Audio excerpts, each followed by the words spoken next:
Forensic anthropologists reconstructed a 1st century Judean face from skull fragments found near Jerusalem, and it looks nothing like the paintings in your church. We're diving into biblical descriptions, archaeological evidence, and historical records that reveal what Jesus actually looked like. You'll discover how Renaissance politics changed religious imagery forever, and why geography makes certain depictions historically impossible. Pause and picture the Jesus you grew up seeing. Now let's see what the actual texts reveal. Walk into any church across America or Europe, and you'll see the same image repeated endlessly. A pale-skinned, blue-eyed Jesus with flowing brown hair. But here's the startling reality. Over 2 billion Christians worship based on imagery that contradicts every shred of historical and biblical evidence. This isn't about being politically correct. It's about confronting centuries of artistic revisionism that fundamentally altered how we perceive one of history's most influential figures. The truth sits right there in Scripture. Yet millions never questioned why a man from ancient Judah would resemble a Scandinavian prince. That cognitive dissonance shaped theology, justified colonialism, and created hierarchies based on skin tone. Time to examine what the Bible actually says. What did the Apostle John see when he encountered the risen Christ in his Revelation vision? The description is startling and specific. John writes about someone whose hair resembled wool and whose feet glowed like burnished bronze refined in a furnace. These aren't poetic flourishes. They're physical descriptors. When ancient writers used wool to describe hair, they referenced texture, not color. Wool is coiled, dense, and tightly curled. Meanwhile, bronze that's been heated in a furnace takes on a deep, dark brown appearance with reddish undertones. This matches populations indigenous to the Levant. Yet somehow, European artists transformed these clear descriptions into something unrecognizable. The text never changed, only our willingness to read it honestly. Picture Nazareth in the 1st century, a small village in the Galilee region where temperatures regularly exceeded 90 F. This wasn't Northern Europe with its cloudy skies and mild summers. The Mediterranean sun beat down relentlessly on agricultural communities where people worked outdoors from dawn to dusk. Human biology responds predictably to such environments through increased melanin production, nature's defense against ultraviolet radiation. Fair skin in that climate would have resulted in constant burning, skin damage, and elevated cancer risks. The idea that Jesus possessed pale European features while living and working as a carpenter in this scorching environment defies basic evolutionary biology and environmental adaptation. Geography doesn't lie, even when art does. Archaeologists have excavated numerous burial sites from 1st century Judea, providing skeletal evidence of what people actually looked like. The bone structures reveal populations with typical Middle Eastern phenotypes, broader nasal apertures adapted for hot, dry climates, and robust facial features common throughout the Levant. Modern forensic facial reconstruction uses these skulls to create accurate representations. British medical artist Richard Neve led a team that reconstructed a typical 1st century Judean face using computerized techniques and archaeological data. The result: a man with dark eyes, black hair, olive to dark brown skin, and Semitic facial features. This matches countless other reconstructions and aligns perfectly with what we know about regional populations. The evidence is comprehensive and consistent. Let's return to that hair-like wool description because this detail matters immensely. Wool possesses a distinctive crimp and curl pattern.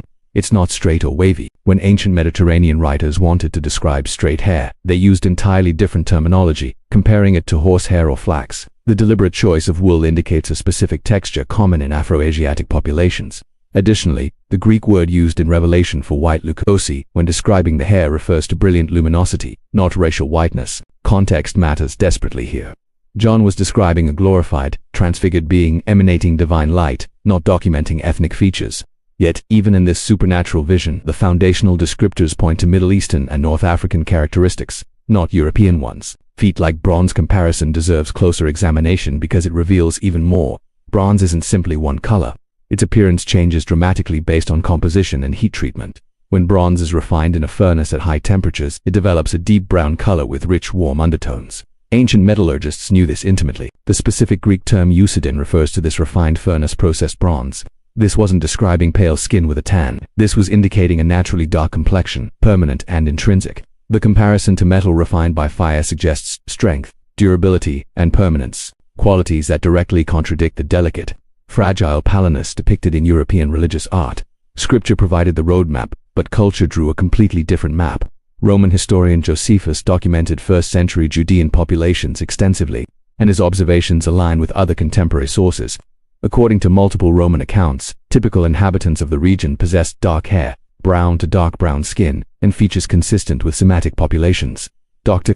Joan Taylor, a biblical scholar at King's College London, notes that Romans specifically distinguished between northern European tribes, whom they described as unusually pale and often with light hair, and Mediterranean peoples, including Judeans. There was never confusion about what Middle Easterners looked like. The Romans knew exactly how to describe different populations. When Roman soldiers arrested Jesus in Gethsemane, Judas had to identify him with a kiss because Jesus looked identical to his disciples and the crowd. That detail alone destroys any notion of unique European features. Here's where the story takes a calculated political turn.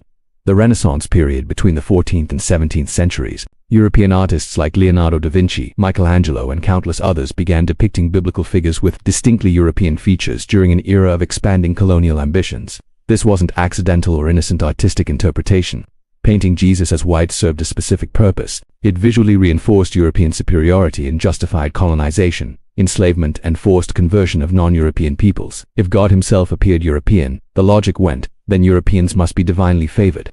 This imagery became a weapon of empire exported globally alongside missionaries and soldiers. Churches from Manila to Mexico City to Johannesburg displayed these images, teaching indigenous populations that holiness and divinity looked European. The psychological warfare was devastating and generational. Modern DNA analysis has revolutionized our understanding of ancient populations, and the findings are unambiguous. Genetic material extracted from first-century burial sites in Israel, Palestine, and surrounding regions shows clear continuity with modern Middle Eastern populations. These genetic markers indicate people with naturally dark hair, brown to dark brown skin tones, and features consistent with Semitic ancestry. Dr. Yassi Naga, an anthropologist at the Israel Antiquities Authority, has examined hundreds of skeletal remains from this period. The evidence points consistently toward populations adapted to Mediterranean and Near Eastern environments, people who would blend seamlessly into modern-day Lebanon, Syria, Jordan, or Iraq. Science and scripture finally agree, but centuries of art created a stubborn alternative reality that refuses to die. Isaiah's prophecy about the coming Messiah includes a fascinating detail often overlooked. He had no beauty or majesty to attract us to him, nothing in his appearance that we should desire him.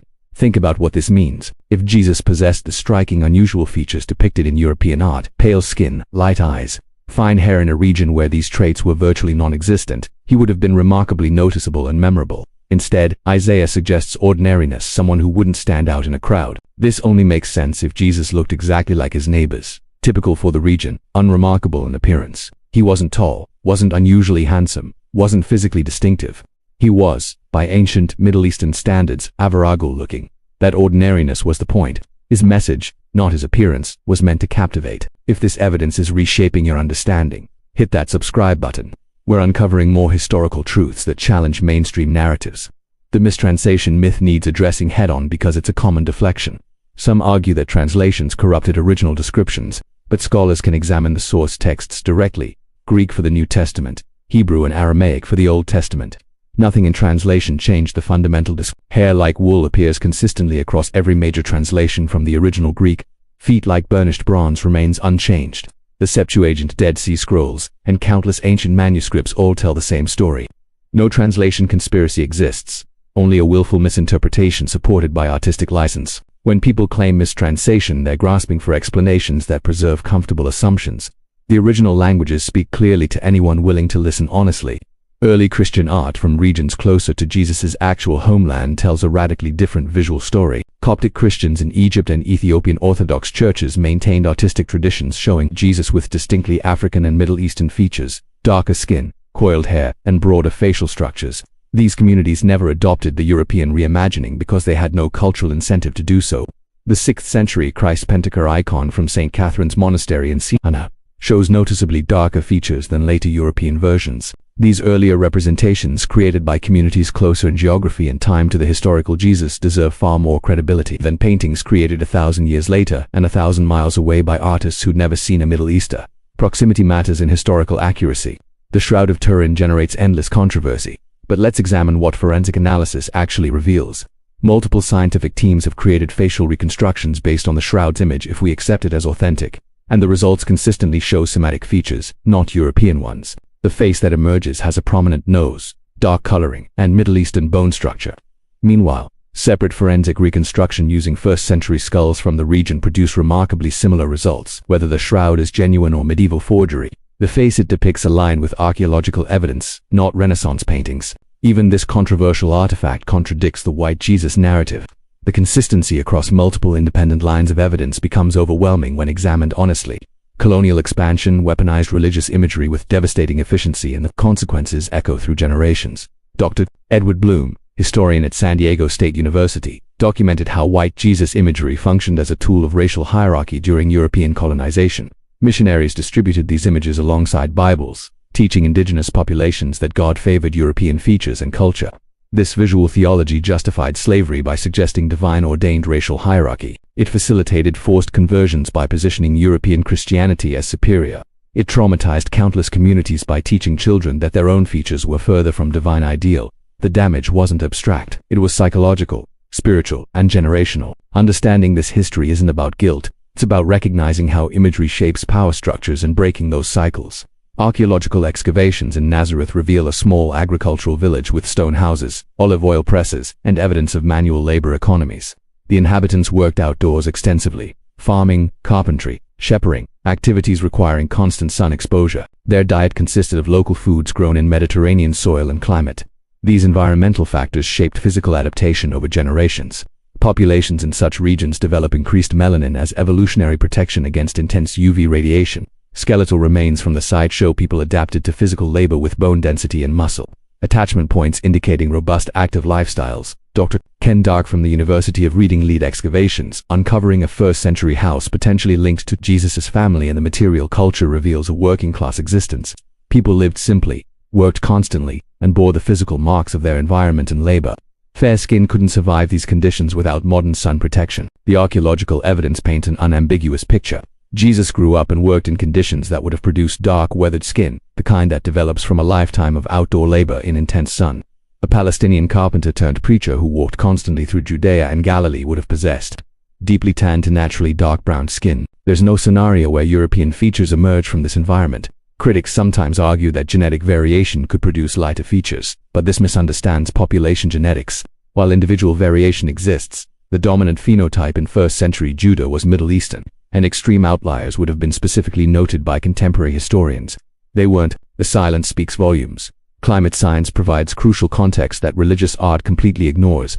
Mediterranean and Middle Eastern regions receive intense year-round solar radiation with UV indexes regularly reaching extreme levels. Human populations indigenous to these areas develop specific adaptations over thousands of years. Increased melanin production being the most obvious. Melanin functions as natural sunscreen, protecting skin cells from DNA damage that causes cancer. Lighter kind populations evolved in northern latitudes with less intense sun exposure. Dr. Nina Jablonski, anthropologist at Penn State, has extensively researched the evolution of human skin color in relation to geography. Her research confirms that populations at a latitude of ancient Judea, approximately 31 to 33 north, consistently develop medium to dark brown skin tones as optimal adaptation to local UV levels. Fair skin at this latitude creates serious health risks without modern protection.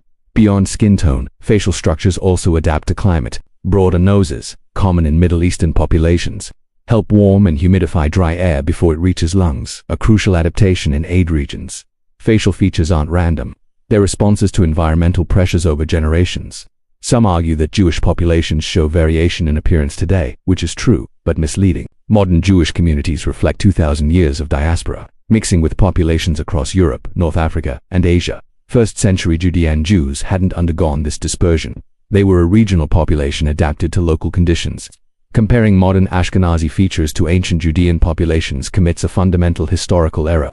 The science is clear and uncontroversial. A man living where and when Jesus lived would have possessed Middle Eastern features and medium to dark brown skin, period. The Fam mummy portraits from Roman Egypt provide extraordinary visual evidence of what people actually looked like in the 1st and 2nd centuries. These remarkably preserved paintings were attached to mummies as death masks depicting the deceased with stunning realism. They show real people from the region, merchants, farmers, officials, and their features are unambiguous. The portraits reveal populations with dark hair, brown to dark brown skin, dark eyes, and distinctly Middle Eastern and North African facial structures. These aren't idealized artistic interpretations. They're literal portraits meant to preserve the deceased's actual appearance. The technique used in caustic painting with beeswax captured incredible detail and nuance.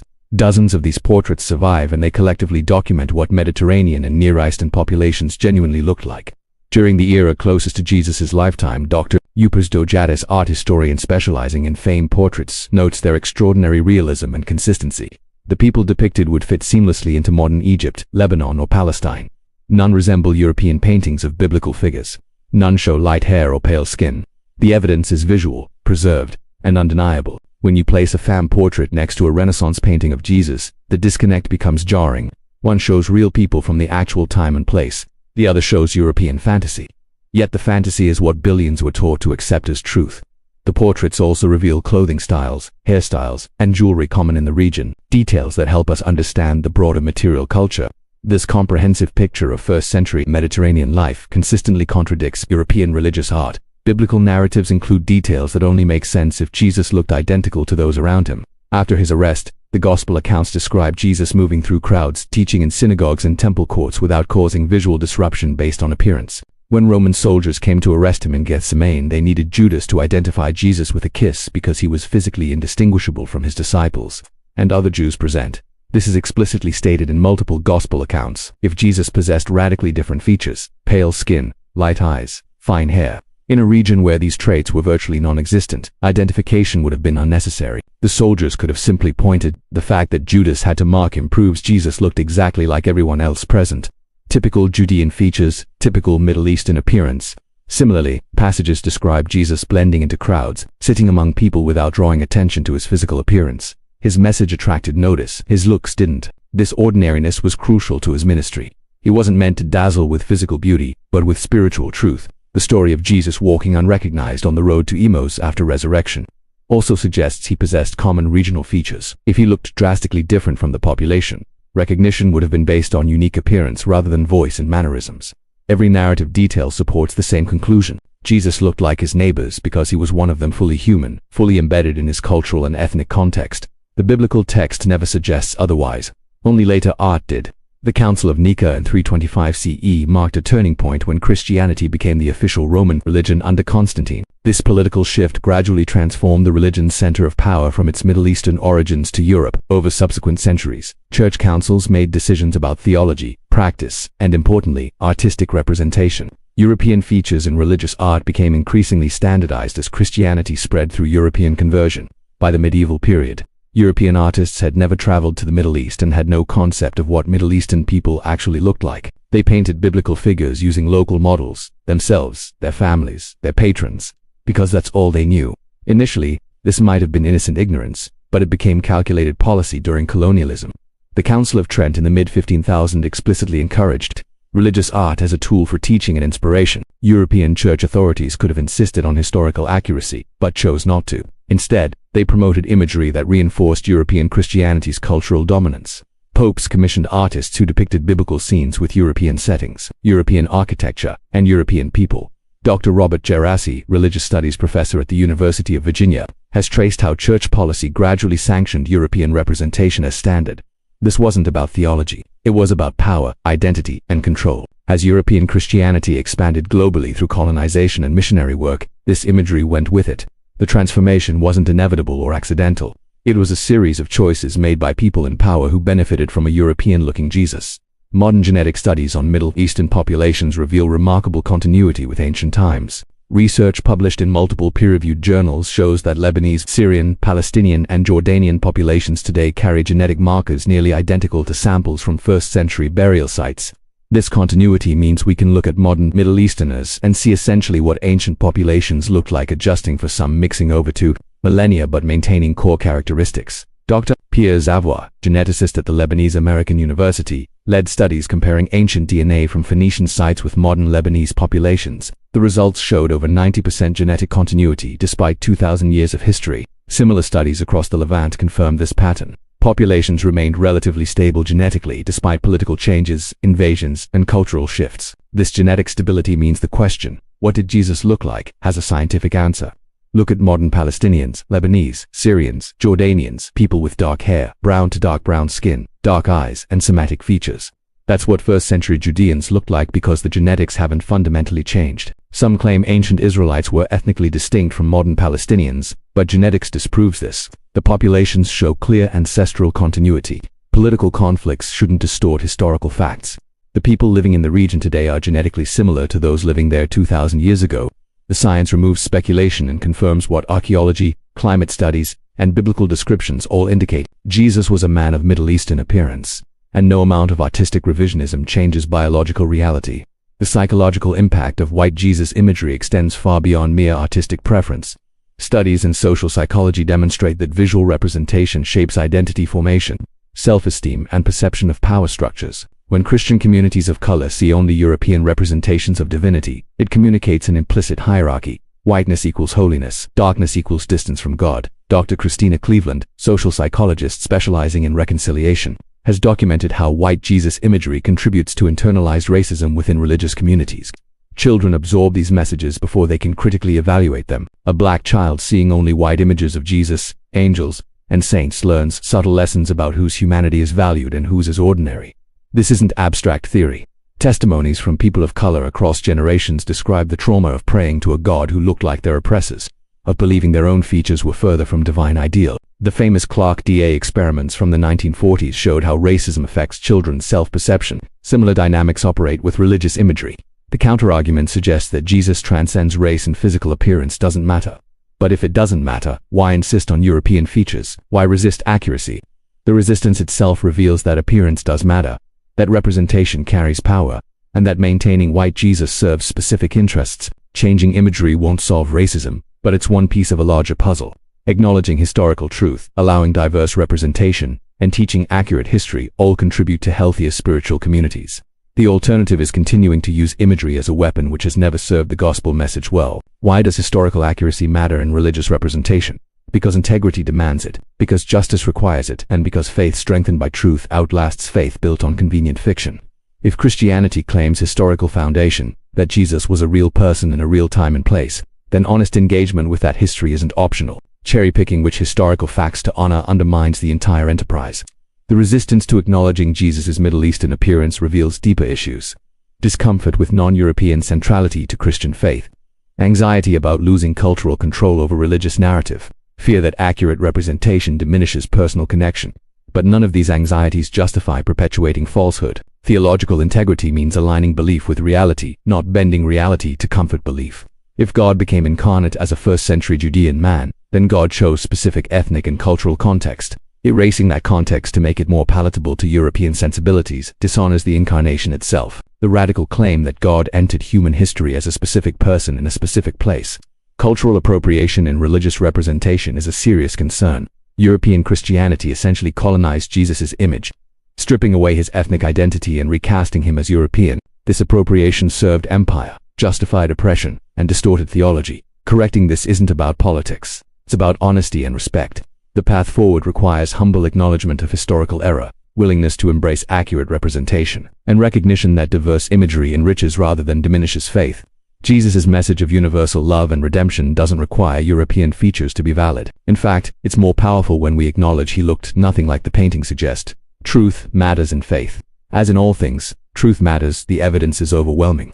From biblical texts to archaeological finds, from climate science to genetic studies. Understanding Jesus' actual appearance isn't about political correctness, it's about historical honesty. Every source points the same direction.